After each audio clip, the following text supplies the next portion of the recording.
Alors aujourd'hui, j'avais envie de partager un sujet que je trouve très important pour le moment, à l'heure actuelle, qui est lié à la construction et à la destruction.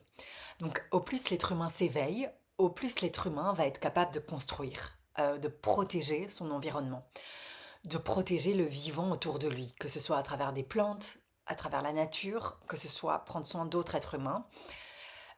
Il va devenir petit à petit nourricier.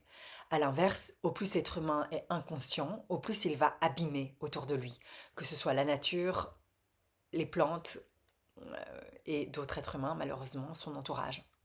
Donc ça, c'est important de bien le comprendre. C'est-à-dire que au plus la conscience monte en l'individu, au plus l'individu devient quelque part protecteur et nourricier et il va prendre soin de la terre, prendre soin du vivant autour de lui.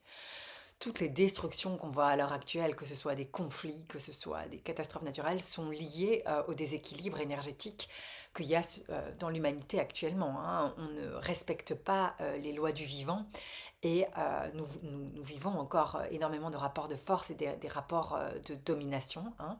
Et c'est embêtant, ça crée des gros déséquilibres. Euh, à tous les niveaux, hein, parce que toute action s'imprime dans les terres de la Terre, donc toute action, qu'elle soit positive, améliore la Terre, et toute action, enfin, si une action est négative, ça impacte tous les autres aussi. Et à l'heure actuelle, nous vivons encore malheureusement beaucoup trop dans des rapports de force, de domination et de soumission, et c'est pas le but. C'est pas le but. Nous sommes des êtres humains, nous avons la capacité de faire autre chose que de laisser sortir cette nature animale. Nous avons la capacité d'éveiller notre nature divine par un chemin, par une discipline spirituelle qui va nous permettre simplement de réaliser notre meilleur potentiel et de créer un monde de paix et un monde d'harmonie autour de nous, hein. À l'heure actuelle, malheureusement, on voit des déferlements de violence. Donc on voit vraiment que l'être humain est comme dans un état régressif d'inconscience et qu'il se vit toujours dans des rapports de force, hein. C'est un peu les êtres humains se marchent les uns sur les autres. Mais on n'est pas censé rester dans cette étape évolutive-là, très peu évoluée, hein, qui est encore une étape vraiment très régressive. On est censé avancer et, grâce à une pratique spirituelle, transformer toute notre énergie brute, hein, notre énergie qui est à la base de l'énergie de violence, on est censé la transformer pour en faire de l'énergie créatrice. Donc on est censé transmuter toute cette énergie qui est en nous euh, en lumière pour être des êtres humains verticalisés et pour pouvoir vivre autre chose que des rapports de force, pour pouvoir créer un monde d'amour et de paix autour de nous.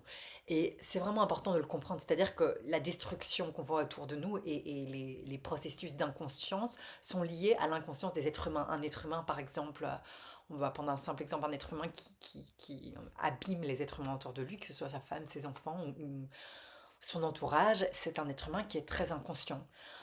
C'est pas que sa volonté n'est pas de détruire, hein. Enfin, il y a très peu d'êtres humains qui ont vraiment la volonté de détruire, mais son état d'inconscience est tellement inconscient qu'il ne sait rien faire d'autre. Et donc il va abîmer, ça peut être son mari, sa femme, ses enfants ou les êtres autour de lui. Donc ça reflète vraiment, la destruction reflète un état d'inconscience. Alors il y a des êtres qui ont appris que, évidemment, abîmer les autres, c'était pas bien. Donc eux, ils vont alors parfois aller dans, s'ils sont très inconscients, aller dans l'autodestruction, hein. Il y a assez d'exemples.